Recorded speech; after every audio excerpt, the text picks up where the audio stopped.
શિક્ષાપત્રી શ્લોક 116 થી 120 અને સ્થૂળ, સૂક્ષ્મ અને કારણ એ જે ત્રણ દેહ થકી તે થકી વિલક્ષણ એવો જે પોતાનો જીવાત્મા,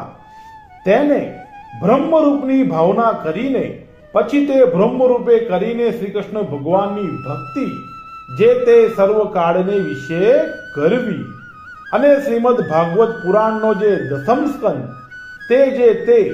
નિત્ય પ્રત્યે આદર થકી સાંભળવો અથવા વર્ષો વર્ષ એકવાર સાંભળવો અને જે પંડિતો હોય તેમણે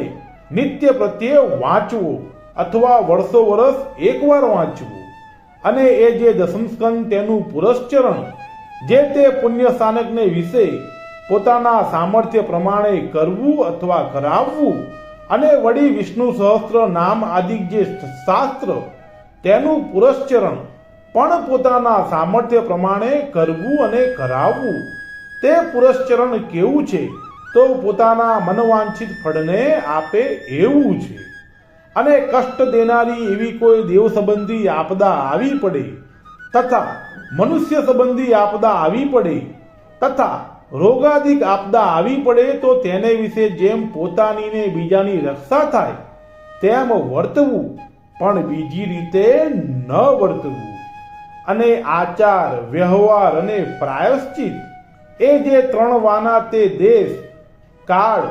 અવસ્થા, દ્રવ્ય, જાતિ અને સામર્થ્ય એટલાને અનુસારે કરીને જ જાણવા.